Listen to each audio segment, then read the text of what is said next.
Senhor da igreja esteja habitando em vossos corações. Desejo a todos os irmãos que fazem parte da Igreja Presbiteriana de Pajuçara e a todos os demais irmãos que nos acompanham agora via Facebook, esse culto online, uma feliz Páscoa. Hoje é domingo de Páscoa, o domingo da ressurreição, o domingo onde a igreja é convocada pelo próprio Senhor a celebrar a ressurreição do seu Filho bendito, Jesus Cristo. Nesse propósito a qual nos encontramos hoje, nos encontrando via esse canal do Facebook, que esteja bem fincada em nossos corações a alegria da ressurreição.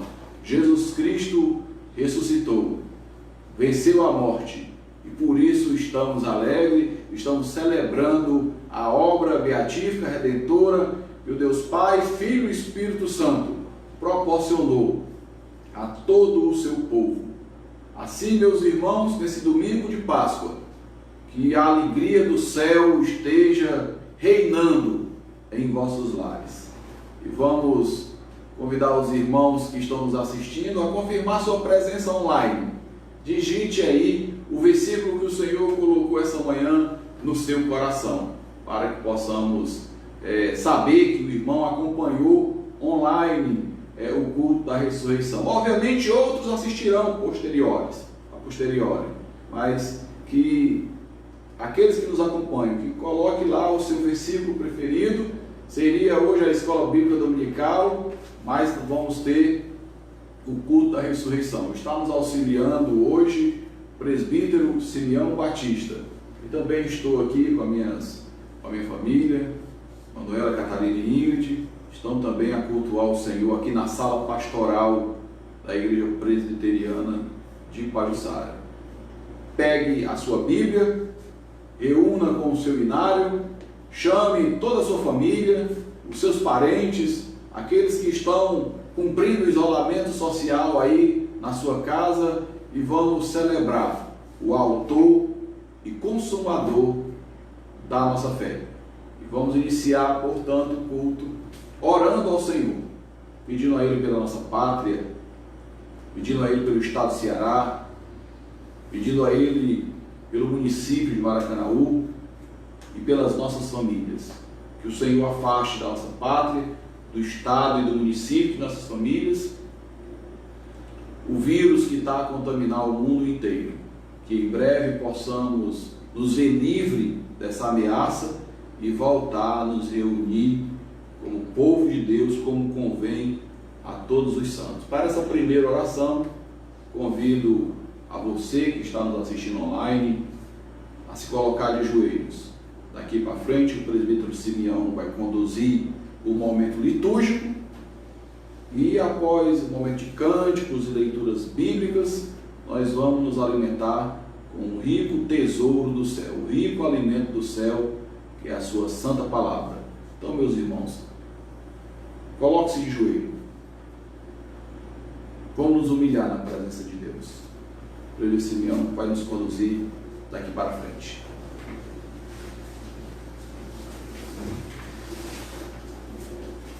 Oremos ao Senhor nessa manhã tão maravilhosa, essa manhã em que nós comemoramos a ressurreição do nosso Senhor, aquele a quem nós devemos toda a nossa vida. Oremos ao Senhor.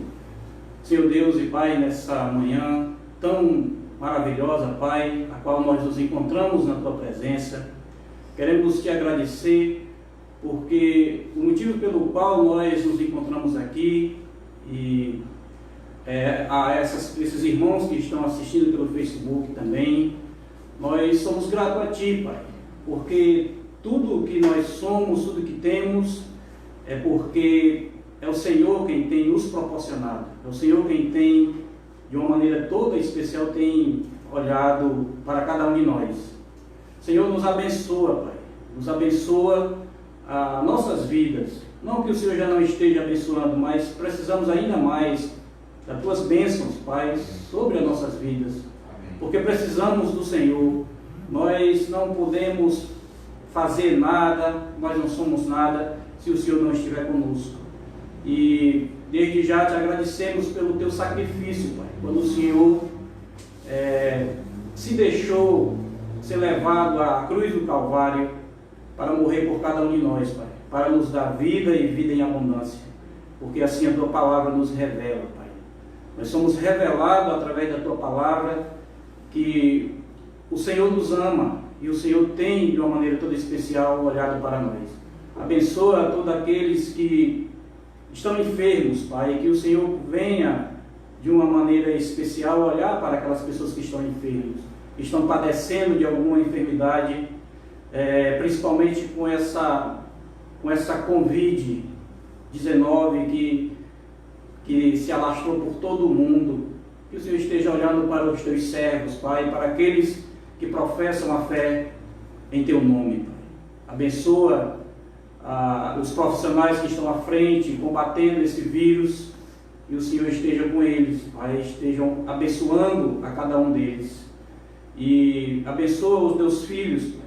Abençoa os Teus filhos que agora estão nas suas casas, nos seus lares, prestando esse culto a Ti, Pai. Porque o culto que prestamos ao Senhor não depende de onde nós estejamos, mas depende de um coração voltado a Ti, um coração agradecido pelas bênçãos já recebidas do Senhor, um coração agradecido por tudo que o Senhor já fez na nossa vida, que a melhor coisa que o Senhor já fez foi ter morrido por cada um de nós, ter derramado o Teu sangue pelas nossas vidas, para que nós tenhamos o acesso ao coração do Pai.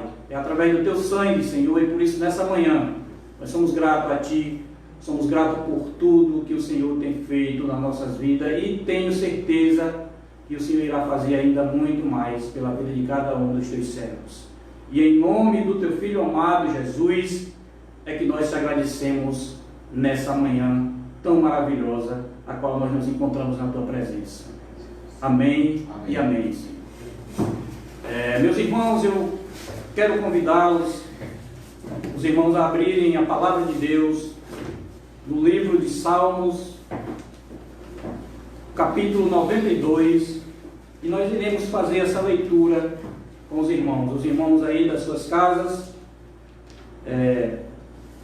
Compartilhe essa leitura comigo, eu leio aqui e os irmãos acompanham. Salmo 92. Salmos de número 92.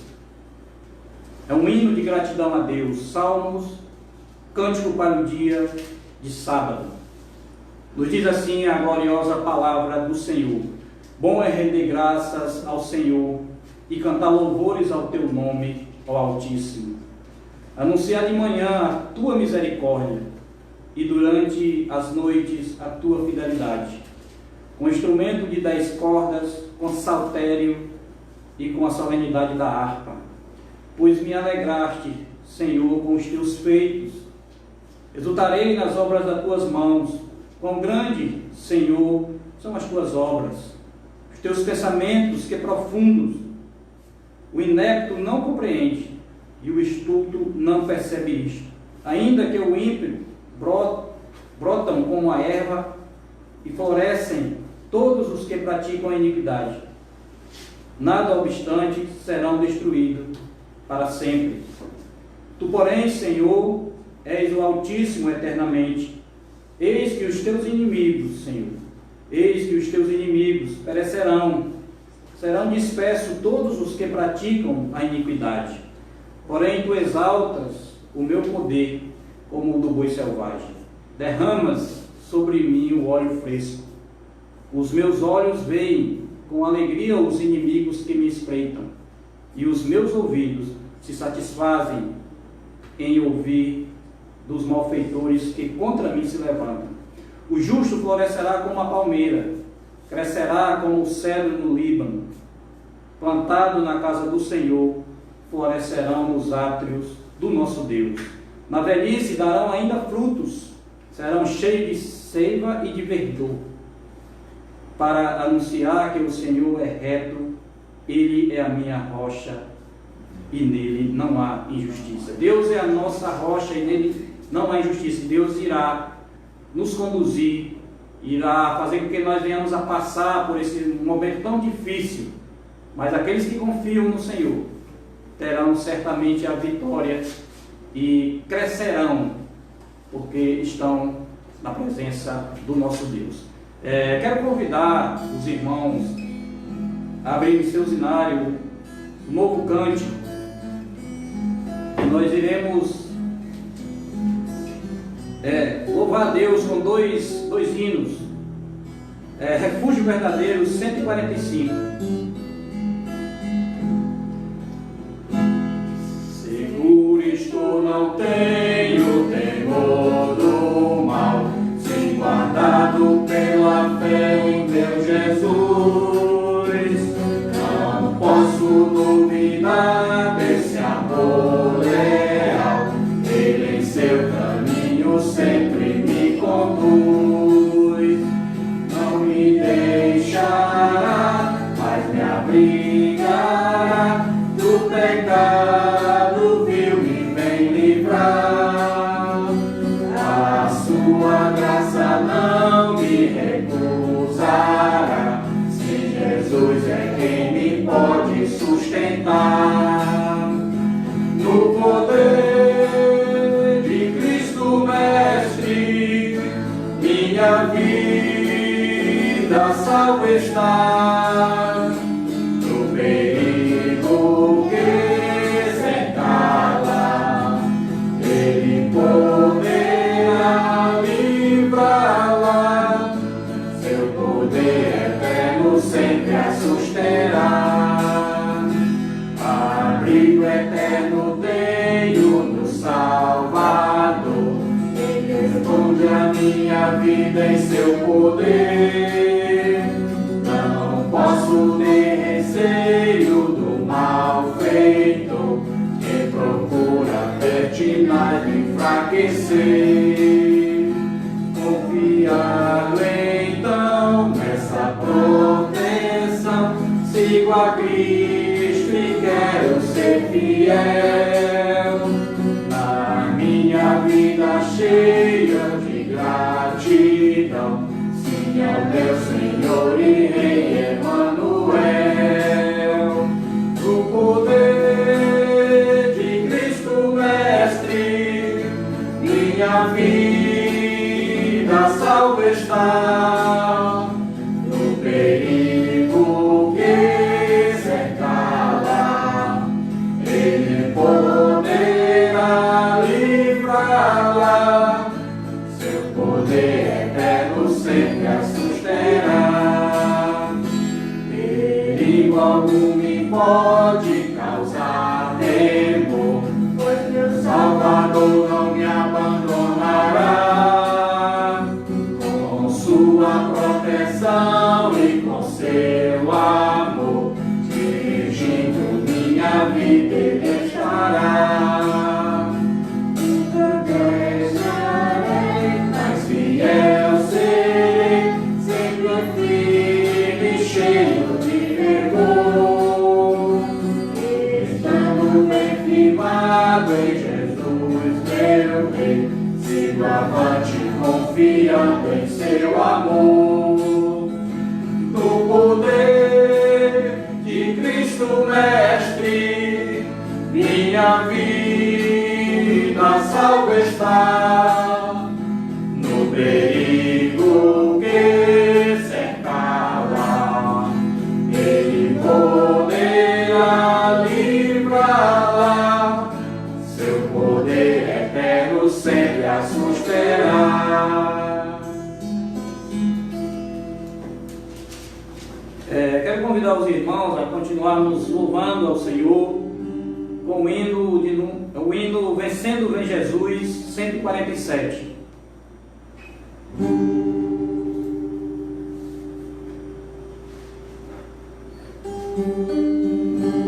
Quando a alma sequiosa chega a voz do Salvador, eis que logo reconhece ser Jesus o seu Senhor. Mas se o Deus levantar-se e mostrar algum valor, vencendo vem Jesus. Glória, glória, aleluia.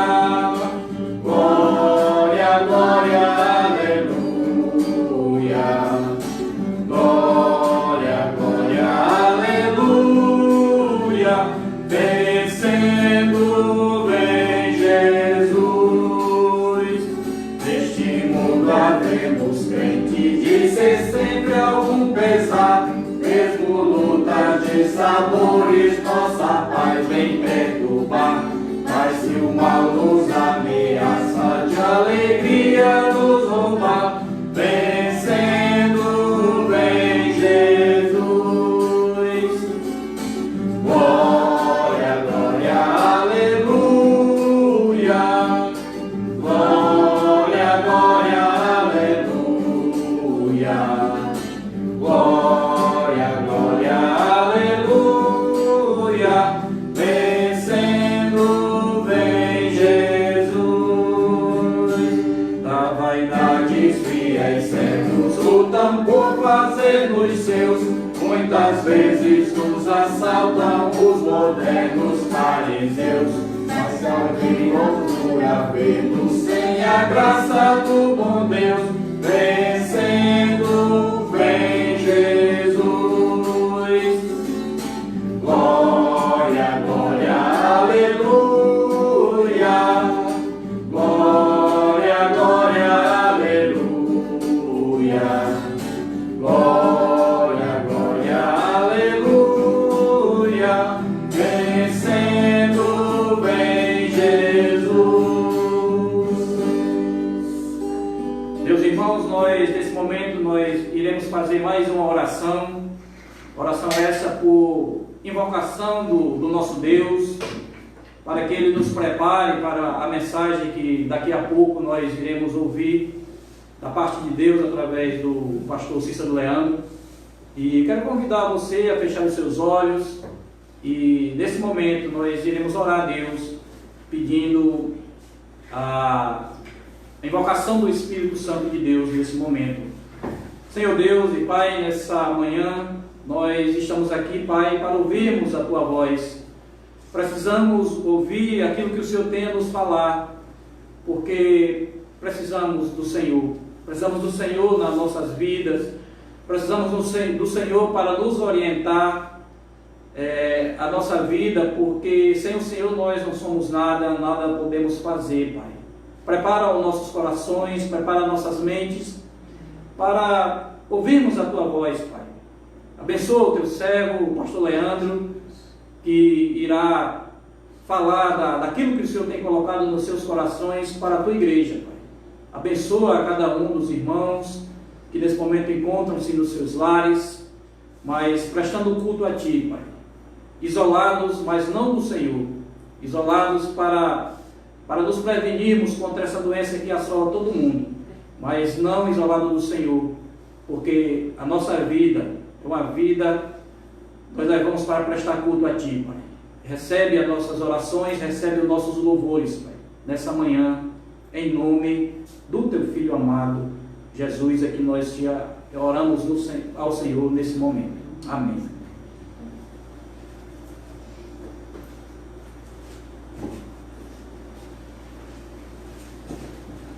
Meus irmãos, vamos mais uma vez abrir a palavra de Deus. O Evangelho de Jesus Cristo, segundo escreveu São Lucas, no capítulo de número 24.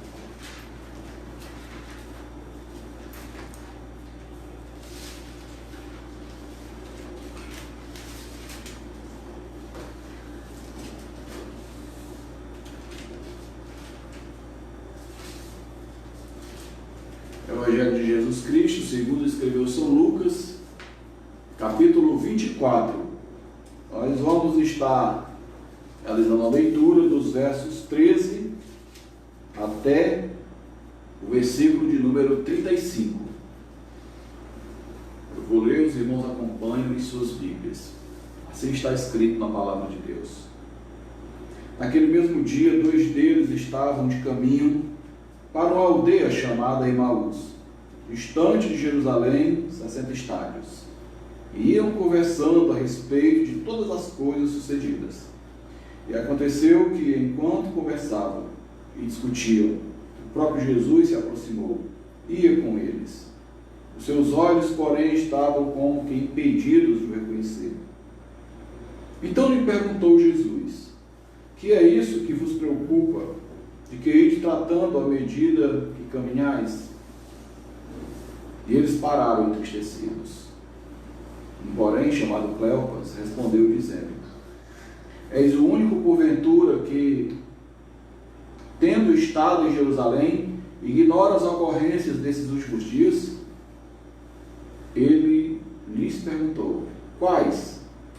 E explicaram: o que aconteceu a Jesus, o Nazareno, que era varão profeta, poderoso em obras e palavras, diante de Deus e de todo o povo, e de como os principais sacerdotes e as nossas autoridades o entregaram para ser condenado à morte e crucificado. Ora, nós esperávamos que fosse ele quem havia de redimir Israel, mas depois de tudo isso, já é esse o terceiro dia desde que tais coisas sucederam. É verdade que também algumas mulheres que conosco estavam nos surpreenderam, tendo ido de madrugada ao túmulo, e não achando o corpo de Jesus, voltaram dizendo terem tido uma visão de anjos, os quais afirmavam que ele vive. De fato, alguns dos nossos foram ao sepulcro e verificaram a exatidão do que disseram as mulheres, mas não o viram. Então lhe disse Jesus: ó nécios, tardos de coração, para crer em tudo o que os profetas disseram. Porventura não convinha que o Cristo padecesse e entrasse na sua glória? E começando por Moisés, discorrendo por todos os profetas, expunha-lhe ao que o seu respeito constava em todas as Escrituras. Quando se aproximavam da aldeia para onde iam, fez ele menção de passar adiante, mas eles o constrangeram, dizendo: fica conosco, porque é tarde, o dia já declina. E entrou para ficar com eles. E aconteceu que, quando estavam à mesa, tomando ele o pão, abençoou, e tendo partido, lhe deu. Então se lhe abriram os olhos, e reconheceram, mas ele desapareceu na presença deles. E disseram um ao outro: porventura não nos ardia o coração, enquanto ele pelo caminho nos falava, quando nos expunha as Escrituras? À mesma hora, levantando-se, voltaram para Jerusalém, onde acharam reunido os 11, os outros com eles, os quais diziam: o Senhor ressuscitou e já apareceu a Simão. Então os dois contaram o que lhe acontecera no caminho e como foram por eles reconhecido no partir do pão. Amém. Meus irmãos, hoje, domingo de Páscoa, o dia em que toda a cristandade se reúne em um só espírito para celebrar a ressurreição do nosso Senhor e Salvador Jesus Cristo, para celebrar o propósito de Deus realizado na vida do seu Filho bendito, reconhecido não só por João Batista, mas por tantos outros. Mas se tratando de João Batista, ao olhar para Cristo e percebê-lo como aquele que havia de remir Israel, ele anunciou: este é o Cordeiro de Deus, que tira o pecado do mundo. Jesus Cristo veio ao mundo, como diz o evangelista João, ele se encarnou, o Verbo se fez carne e habitou entre nós, cheio de graça e de verdade. E tendo o Verbo de Deus encarnado, a pessoa do Filho de Deus, Jesus Cristo cumpriu todo o propósito de Deus durante a sua vida e no seu ministério. E um desses propósitos foi reunir a igreja em uma nova aliança, a aliança da cruz do Calvário, a aliança da graça. Ele andou pelos povoados, ele recrutou ali os seus discípulos, andou com ele por volta de 3 anos, treinando ali os seus discípulos, anunciando a ele a nova aliança a qual eles deveriam servir a Deus. Não somente os 12 discípulos, aquele que sempre fazem menção nas Sagradas Escrituras, mas outros discípulos também se aproximaram do Senhor. E essa aproximação aconteceu pelo ministério de Cristo aqui nessa vida, chamando aos homens ao arrependimento, fazendo discípulos, mas como está descrito no capítulo 24, existiram discípulos que nós não temos tanto conhecimento de sua vida.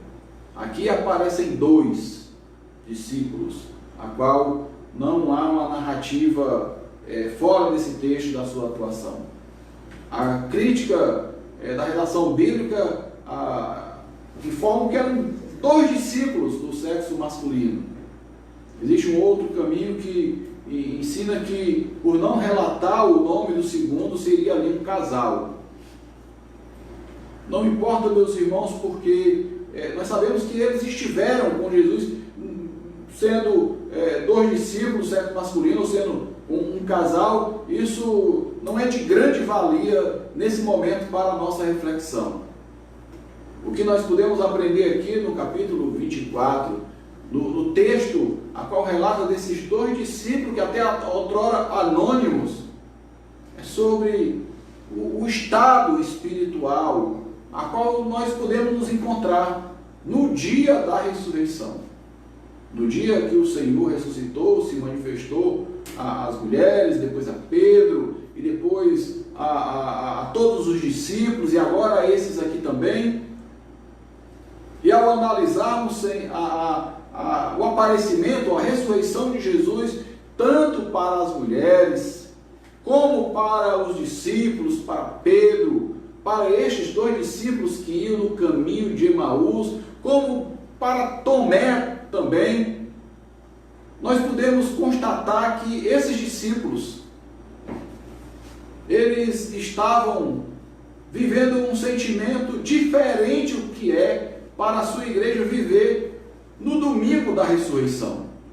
No domingo da ressurreição, meus irmãos, não é o dia do cristão se deter ou se paralisar em torno das aflições que nos cercam todos os dias.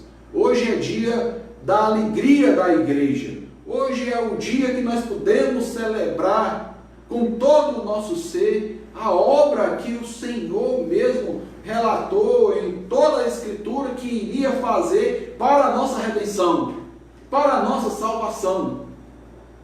E no capítulo 24 nos informa de perigos que circulam a nossa vida e que nós precisamos nos alertar sobre esses perigos. E se não houver um alerta em nossas vidas sobre esses perigos, nós sofremos o risco de passar o domingo de Páscoa, celebrar a ressurreição do Senhor, tristes e abatidos. E a nossa oração essa manhã é que o Espírito Santo do Senhor conceda alento a toda a igreja e júbilo também para celebrar o autor e consumador de nossas vidas. No capítulo 24, meus irmãos, esses discípulos, eles receberam um impacto muito profundo com a morte de Jesus Cristo. Foram amplamente impactados, e impactados negativamente. Ocorre aqui, meus irmãos, também no capítulo 24, uma expressão a qual nós precisamos nos ater e avaliar também em nossa vida, sobre as nossas emoções. O quão perigosas são as nossas emoções quando elas não estão alinhadas no trilho do Evangelho. As emoções são requeridas por Deus para a sua adoração. O Senhor Jesus, quando se encontrou com o mestre da lei, o mestre perguntou: o que hei eu de fazer para herdar a vida eterna? E Jesus exigiu daquele mestre uma resposta. E a resposta seria como ele interpretaria a lei. Perdão. E o mestre interpretou a lei: amará o Senhor teu Deus de todo o teu coração, de toda a tua alma, de todas as tuas forças, de todo o teu entendimento. Dentro desses 4 aspectos que o mestre colocou para Jesus, o primeiro dele é que as nossas emoções devem ser colocadas à disposição da glória de Deus, à disposição do serviço de Deus. Nós precisamos dela para amar a Deus de todo o teu coração, de todo o nosso coração. E quando o nosso coração não está completamente voltado para a adoração do Senhor, essas emoções podem funcionar de forma reversa. E ao invés de nos atrairmos ou nos fazer dedicar ao serviço do Senhor e a nos alegrarmos no Senhor, as nossas emoções, por meio de frustrações, por meio de decepções, por meio de falsos conselhos, por meio de pensamentos enganosos, podem nos fazer quebrar um vínculo importantíssimo, criado pelo próprio Deus no seio da sua igreja, que é o vínculo dos irmãos, que é o vínculo da igreja. A igreja do Senhor Jesus foi criada para viver unida. O próprio apóstolo Paulo afirma que a igreja é um corpo, qual Cristo é o cabeça. No Salmo 133, nós temos ali uma menção de como é preciosa a união dos irmãos, de viver unido como irmãos. Texto de Lucas 24, esses 2 discípulos que foram arrebanhados pelo próprio Cristo durante o seu ministério e pela pregação do Santo Evangelho, as suas emoções ficaram confusas, as suas emoções ficaram aversas à palavra de Deus. Eles caíram em frustrações, em decepções, e para essa realidade eu quero chamar a sua atenção na manhã desse dia, pela palavra de Deus, a cuidar bem das suas emoções, para que você possa servir a Deus de maneira correta. E as emoções desses discípulos fizeram com que ele quebrasse o vínculo e deixasse o colégio apostólico, deixasse o caminho do Senhor e fossem seguir os seus próprios caminhos.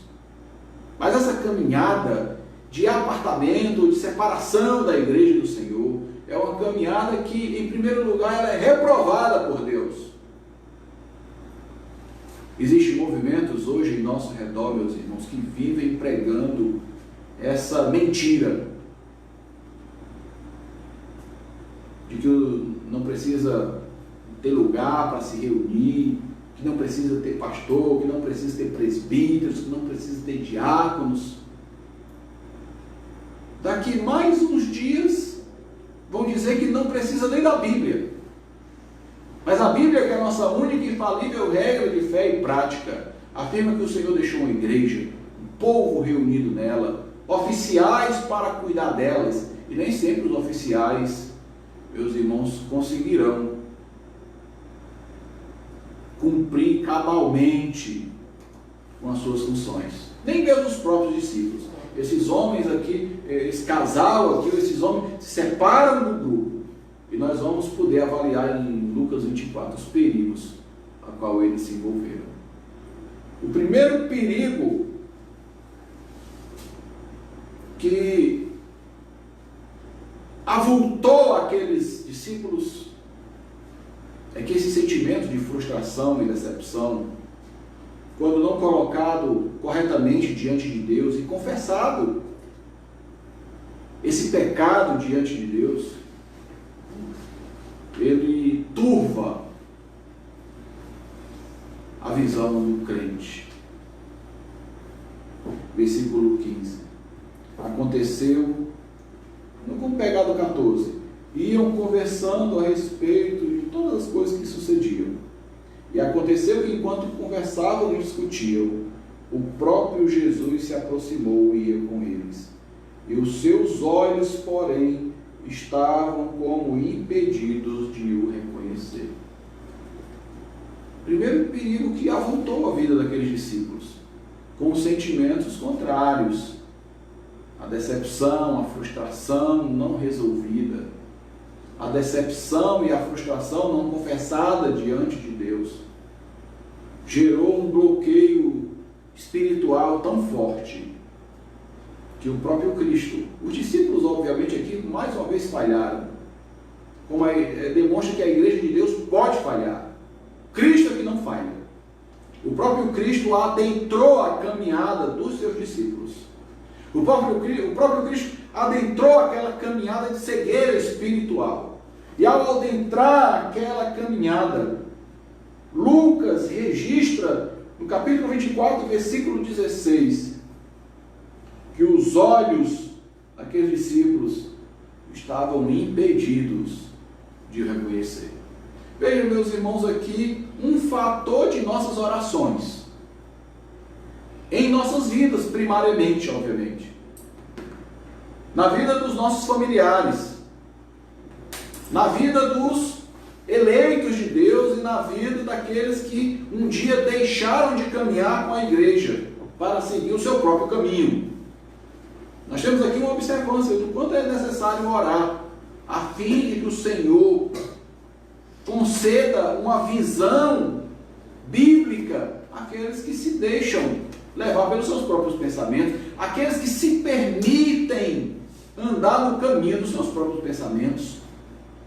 Seus olhos são impedidos de ver qualquer coisa, até mesmo o próprio Cristo, que venha de Deus. Seus olhos são impedidos de reconhecer a graça, a misericórdia, o favor imerecido, o Verbo encarnado. Se não conseguem reconhecer o Verbo encarnado, o que poderão reconhecer mais em suas vidas?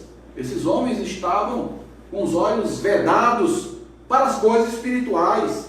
A decepção e a frustração era tão intensa que eles só conseguiam ver, pensar, andar e falar acerca das coisas que preocupavam os seus corações, acerca das coisas que estavam inundando o seu coração de tristeza e de decepção. É mistério, meus irmãos, orar a fim de que o Senhor retire as escamas, primeiramente dos nossos olhos, dos nossos familiares, da igreja e de todos aqueles que um dia se apartaram, para que possamos ver plenamente a obra, o Verbo encarnado, a obra de Deus, redentora, próximo, bem próximo de nossas vidas. Uma segunda referência que Lucas faz acerca da produção, das decepções, das frustrações, é preocupação. Olhos fechados, mente e coração distraídos, pensando, vivendo, remoendo a todo instante aquilo que havia sido depositado de mal em suas vidas. Eles tinham esperança, não conseguiram, por um estado de tempo, observar a esperança deles ser realizada. Eles esperavam que fosse Cristo, que havia de remir a Israel, mas este havia padecido. E o coração desses homens foram tão empedernidos de tristeza, que isso levou a uma cegueira espiritual e a uma preocupação. A palavra preocupação já tem ali, é uma ocupação prévia. Estavam ali vivendo essa preocupação. Eles não conseguiam sobrepujar a preocupação com os ensinos e as promessas que o Senhor havia transmitido a eles.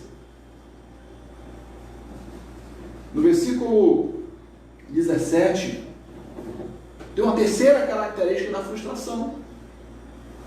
Uma terceira característica também das decepções que esses homens tiveram. No finalzinho do versículo 17, quando Jesus faz a pergunta: que é isso que vos preocupa? Jesus fez a leitura do âmago desses homens e viu estagnado em suas vidas a preocupação.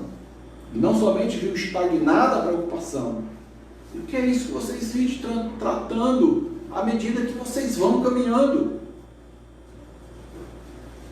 Uma terceira observância de Lucas: eles pararam entristecidos. E aqui, meus irmãos, é o que ocorre de fato. Não ocorre apenas a cegueira espiritual. Não ocorre apenas a mente toda turvada pelas preocupações. Quando eles são interceptados pelo próprio Cristo, e Cristo olha no âmago do seu ser e vê o que está instalado dentro dele, o que está instalado dentro deles, não permitem esses homens pensarem de acordo com o padrão de Deus, com as promessas de Deus. Não permite que esses homens possam viver o projeto de Deus para a vida dele. Não permite que esses homens possam discernir as coisas espiritualmente. Não permite que esses homens possam discernir nem as suas próprias vidas, nem a vida de ninguém.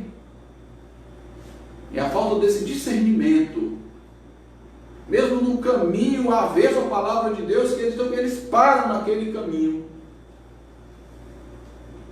Porque é isso que as decepções e as frustrações realizam em nossas vidas. Param nos nossos pés, não para adorar a Deus, não para servir a Deus, mas param mediante o peso e o ônus da tristeza. Uma quarta característica daqueles que são frustrados e decepcionados está descrito no versículo 18, quando no finalzinho do versículo 18, vou ler todo. Um deles, porém, chamado Cleopas, respondeu dizendo: eis o único porventura que, tendo estado em Jerusalém, ignora as ocorrências desses últimos dias. Esses homens, além de estarem com os olhos vedados, o âmago do seu ser preocupados, parados e estarrecidos, esses homens só pensam em morte. Jesus intercepta, pergunta o que está preocupando eles. E eles: tu és o único, porventura, que estando em Jerusalém ignora ou não sabe o que aconteceu nos últimos dias? Eles estão caminhando tristes, porque eles estão pensando em morte. Eles estão caminhando tristes, porque eles não conseguem ou não conseguiram enxergar o poder da ressurreição do terceiro dia, do dia de domingo.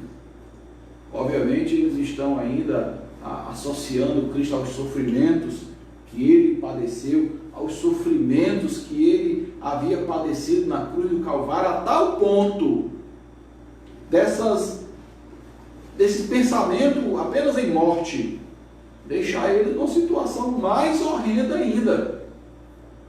A partir do versículo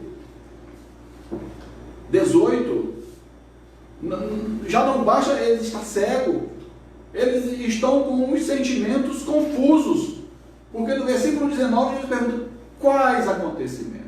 Eles estão pensando em morte, Jesus está pensando em salvação. Eles estão pensando em morte, Jesus está pensando em vida. Quais são os sentimentos? E eles revelam o estado espiritual, agora de forma mais gravemente, quando no versículo 19, Jesus pergunta quais, e eles replicaram: o que aconteceu a Jesus? E aqui existe um verbo triste na vida desses discípulos. O verbo era. No passado, não é mais. Jesus era varão profeta, poderoso em obras, palavras, diante de Deus, de todo o povo. E como os principais sacerdotes e as autoridades o entregaram para ser condenado à morte e o crucificaram. Veja que todo o sentimento que eles nutriam por Cristo estavam todos estagnados no tempo passado. Estavam todos ali depositados Versículo 21, nós esperávamos que era ele que havia de remir a Israel. Versículo 22, é verdade que também algumas mulheres que estavam no passado. É o estado desses homens. Daqueles que dizem, eu me lembro, me permitam compartilhar essa experiência. Certa feita, não era pastor ainda e estava trabalhando, um trabalho secular. E o veículo que eu trabalhava, ele deu prego. Eu tive que ficar ali esperando o socorro mecânico. Havia um jovem sentado na calçada e começamos a conversar com esse jovem. E logo identificamos que ele estava, tal como esses rapazes aqui estavam, esses 2 discípulos aqui estavam. Ele estava contando a sua vida toda do passado, uma vida a qual ele viveu na presença de Deus, servindo a Deus, com todos os santos, e no finalzinho da sua história, ele diz assim, eu era crente. Quando naquele momento eu pude pegar essa frase e dizer para ele que não existe ex-crentes. Se você era, você ainda é. O que está faltando é o poder da ressurreição em sua vida. Você não crê mais na ressurreição. Você não crê mais na obra de Cristo. E passamos a evangelizar aquele jovem para que voltasse nos caminhos do Senhor. Aqui, como eles relataram todo o seu estado espiritual, o Cristo Nazareno, aquele que morreu e ressuscitou no 3º dia, nos ensina em Lucas 24 como devemos, meus irmãos, observar essas pessoas. Nós falamos no começo que nós devemos orar pela cegueira espiritual, mas Cristo revela que ao entrar na caminhada, em primeiro lugar, Cristo adverte a situação daqueles homens, porque eles estão cegos, não reconhecem Jesus, não reconhecem nada. Eles estão preocupados com a morte, eles não conseguem discernir a sua própria vida, eles estão sintetizando toda a sua vida no tempo passado. E Jesus nos ensina como devemos olhar, se comportar, observar essas pessoas para reintegrá-las no caminho do Senhor, obviamente sendo usado por Ele. Em primeiro lugar, Jesus dá uma advertência àqueles discípulos, ó nécios e tardos de coração para crer tudo o que os profetas disseram. Porventura não convinha que Cristo padecesse e entrasse na sua glória? Em primeiro lugar, uma advertência. Vocês não estão sendo prudentes. Vocês não estão sendo sábios. Vocês estão embriagados com sentimentos hostis. E depois da advertência, Jesus dá àqueles discípulos a aula de teologia bíblica que todo homem de Deus e mulher de Deus deseja ouvir. A palavra de Deus nos ensina que Jesus, começando por Moisés, 5 primeiros livros da Bíblia, Gênesis, Êxodo, Levítico, Número e Deuteronômio, depois por todos os profetas, 4 profetas maiores, 12 profetas menores. Não foi um tempo breve de reflexão. Jesus iniciou novamente com aqueles discípulos um discipulado.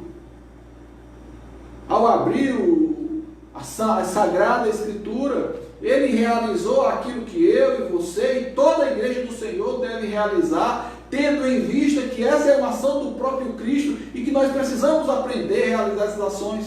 Começando, abriu todo o Antigo Testamento, escorrendo por todos os profetas, expunha-lhe o que a seu respeito constava na Escritura. É como devemos interpretar a Escritura, é como devemos interpretar a vida, é como devemos interpretar as nossas emoções. Sempre necessitamos desse alimento espiritual, sempre necessitamos de recorrer à Escritura para reconhecer Jesus Cristo andando em nossas vidas, curando a nossa cegueira, curando as nossas preocupações, curando os nossos pés paralisados, curando o verbo passado e trazendo o crente para o tempo presente. Somente as Escrituras, somente Cristo pode realizar esse propósito de reintegração, de discipulado. E nós, como bons imitadores, precisamos manusear a palavra de Deus tal como Cristo manuseou, aprender a identificar a obra de Cristo em toda a Bíblia, nos 66 livros do Antigo e do Novo Testamento. Jesus Cristo passou a ensinar a Escritura. E quando se aproximava da aldeia para onde ia, Jesus colocou aqueles discípulos em prova. Vamos ver o efeito do Evangelho. Paulo disse em Romanos 1, ele não se envergonha do Evangelho, porque é poder de Deus de salvação para todos aqueles que creem. Jesus faz menção de ir adiante. Os discípulos agora ali consternados com a situação de Cristo, que estava sozinho e sem reconhecer. Fica conosco, já se faz tarde. Jesus adentra a sua residência, parte o pão. E ao partir o pão, os olhos daqueles discípulos são curados. Eles conseguem identificar Jesus Cristo. Mas Jesus Cristo agora ali desaparece na sua frente. Nós temos aqui uma referência da Santa Ceia celebrada ali no ambiente familiar daqueles discípulos. Nós temos aqui uma referência de homens que outrora estavam enfermos espiritualmente e agora foram curados pela pregação da palavra e pelo partir do pão. O sacramento da ceia. O sacramento. O apóstolo Paulo ensinou em 1 Coríntios capítulo 11, quando a igreja está celebrando ali a Santa Ceia, diferente do que alguns podem... Existem muitos críticos à igreja, e tem deles até que diz que a Santa Ceia é um teatro que a igreja faz. Isso não é verdade. A Santa Ceia, tal como a pregação da Escritura, em primeiro lugar, a Santa Ceia é um meio de graça. E em segundo lugar, meus irmãos, a Santa Ceia, que nós estamos em pausa nesse instante. Não estamos, vamos esperar todo esse isolamento acabar para todos celebrarmos tal como deve ser celebrada. A Santa Ceia é um meio de graça. A Santa Ceia é um sinal visível da igreja verdadeira. A Santa Ceia, meus irmãos, ela é proclamadora. Segundo o apóstolo Paulo relatou em 1 Coríntios capítulo 11, a igreja de Corinto, que havia realizado ali uma deturpação da ceia. E o apóstolo Paulo ajustou ali o conhecimento, ajustou ali as instruções, de acordo com o Senhor havia instruído a Santa Ceia.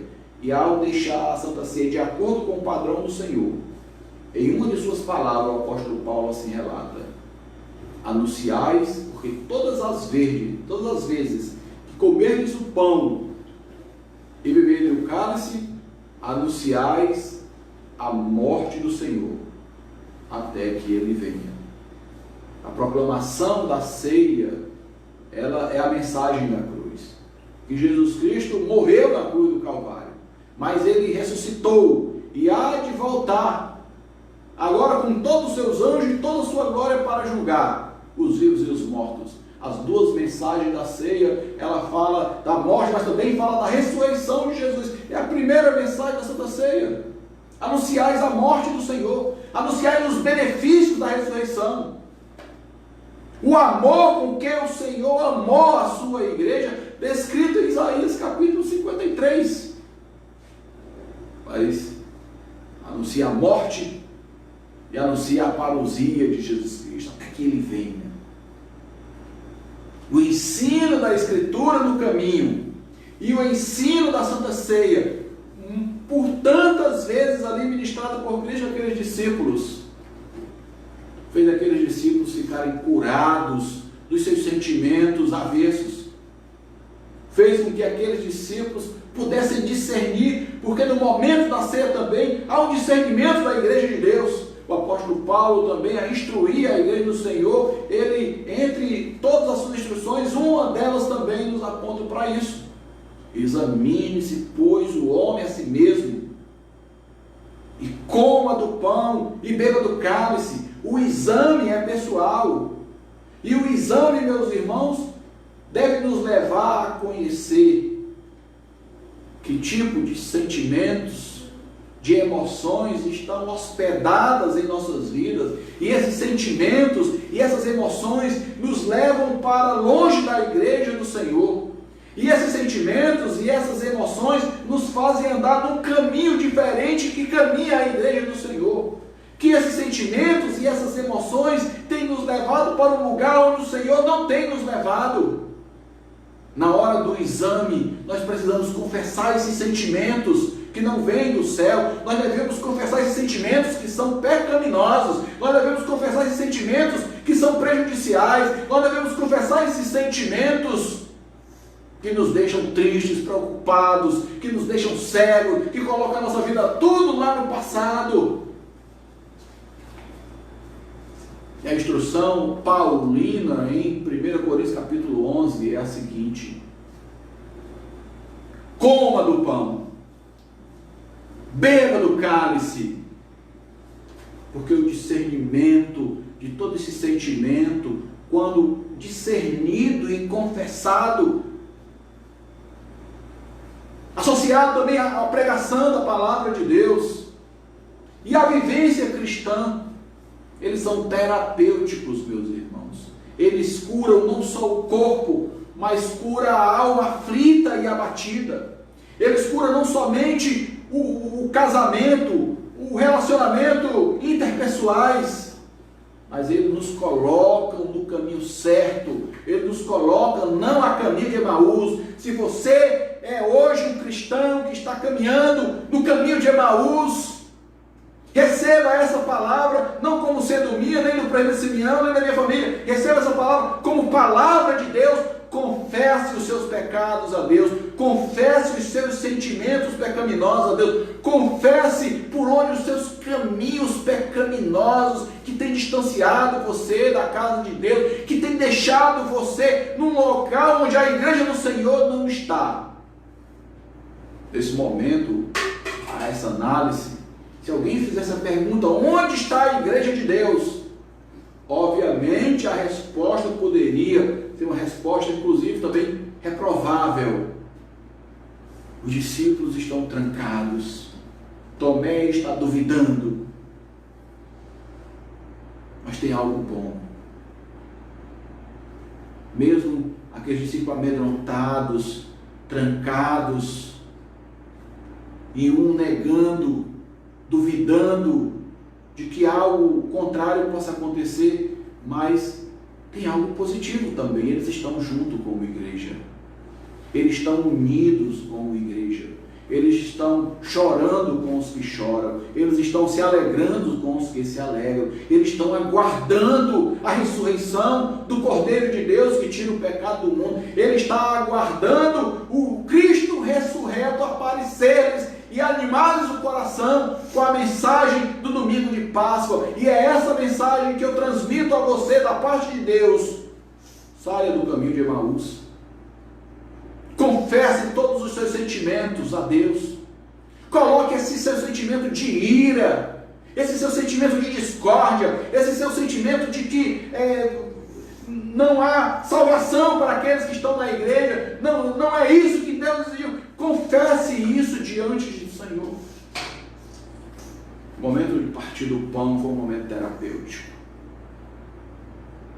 O momento da pregação da palavra foi um momento terapêutico. o momento da estadia deles com Cristo na caminhada e o pouco tempo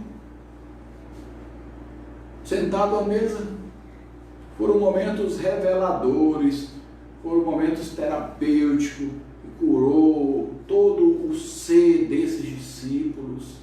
E aqui nós temos essa promessa vinda de Deus para você que está caminhando num caminho a qual o Senhor não colocou você para caminhar. Após o Senhor sumir, ou desaparecer diante dos seus olhos, a terapia, o efeito terapêutico da presença do ensino e da ceia, eles aparecem brevemente nos versículos de número 30. E aconteceu que quando estavam à mesa, tomando ele o pão, como fez por diversas vezes, abençoou aquele pão, partiu e lhe deu. Então, primeiro passo, abriu-se os olhos. Abriram os olhos dos discípulos e reconheceram Jesus. Cristo está conosco. Obviamente, nesse momento, eles poderiam dizer que se a gente fosse para Emaús, Jesus ia estar conosco.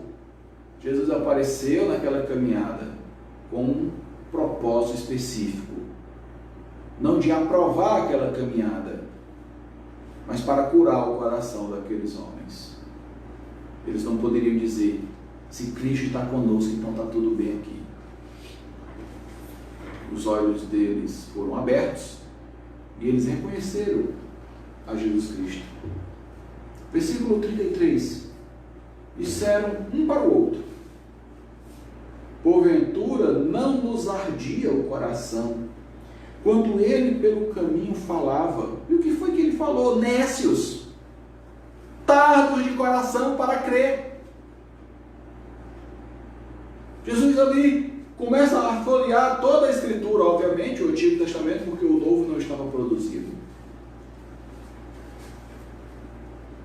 E os discípulos confessam, o coração ardeu. E sabe o que é? O que fato aconteceu em Hebreus? O autor de Hebreus revela que a palavra de Deus é uma espada de dois gumes, que penetra no âmago do nosso ser e faz estragos com o pecado, porque arranca a frustração, arranca a decepção e todo sentimento contra a palavra de Deus. Aqueles homens estavam recebendo nada mais, nada menos do que um golpe dessa espada de dois gumes.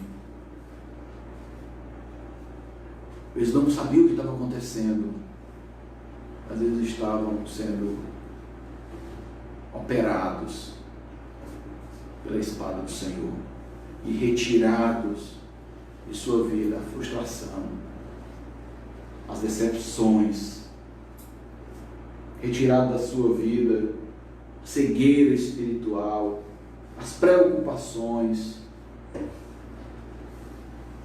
o sentimento de passado, tudo está no passado, os pés paralisados, é o coração ardendo, trazendo cura aos pés paralisados, ao coração partido.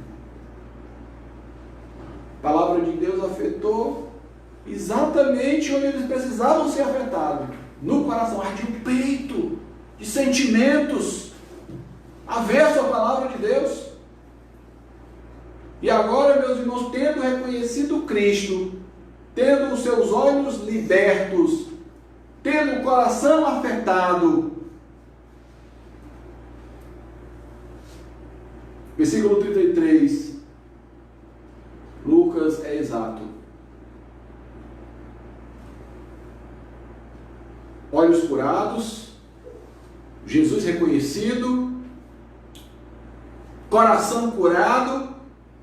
Versículo 33, Lucas registra o que você deve fazer nesse momento.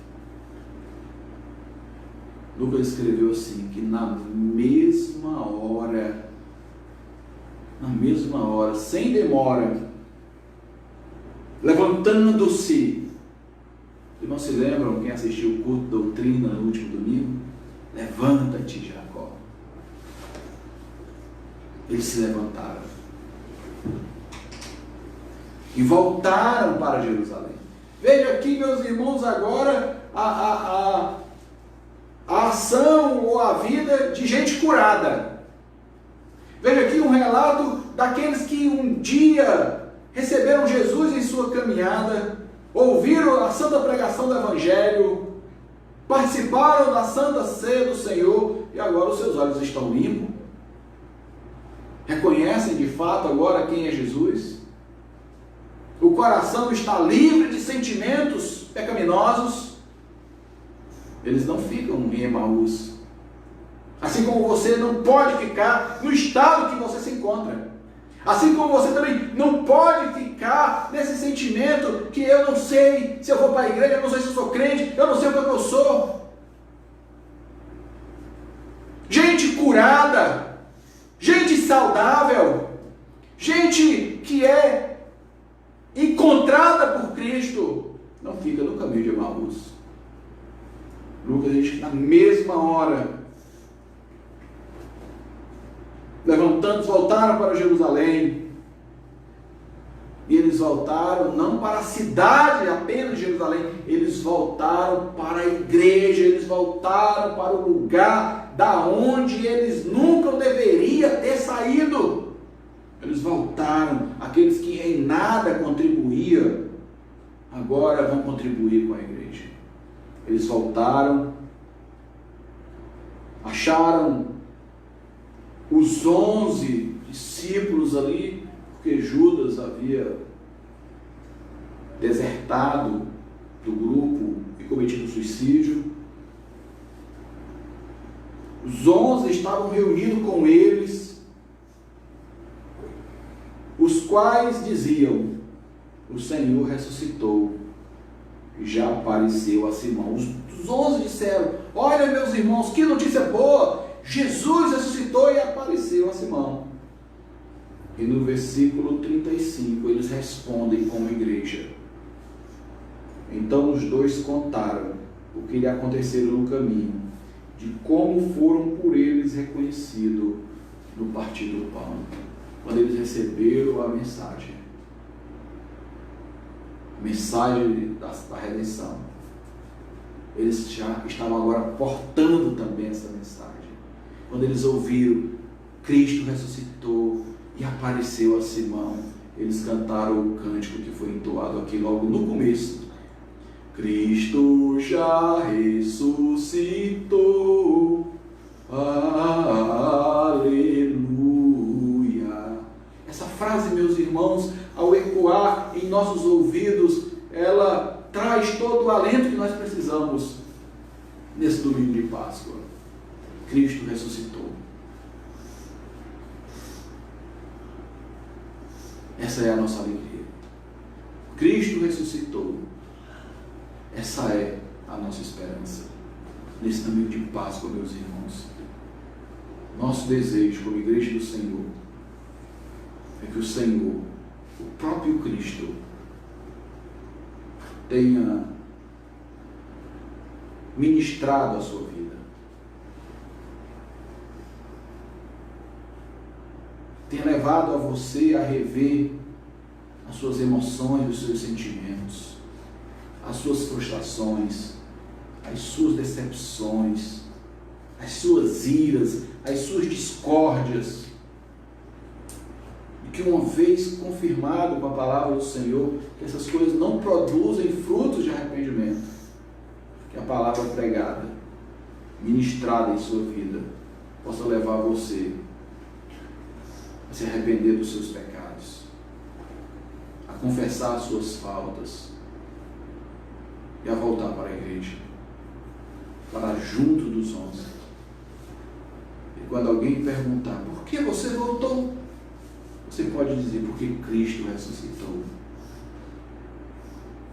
Agora já não sou mais eu que vive, mas Cristo vive em mim. Que o Senhor abençoe a sua vida. Que o Senhor abençoe a sua vida. Que o Senhor abençoe toda a sua família, os parentes, aqueles que estão desviados dos retos caminhos do Senhor. Que o Senhor abençoe, entrando em sua caminhada, anunciando-lhe o Evangelho, ministrando-lhe os sacramentos, a fim de que o Senhor restaure todo o seu ser. Que o Senhor te abençoe, em nome do Pai, do Filho e do Espírito Santo, hoje e para todo sempre. Amém. Eu vou convidar o prelado Semiano para a oração final, em seguida eu vou ministrar a bênção.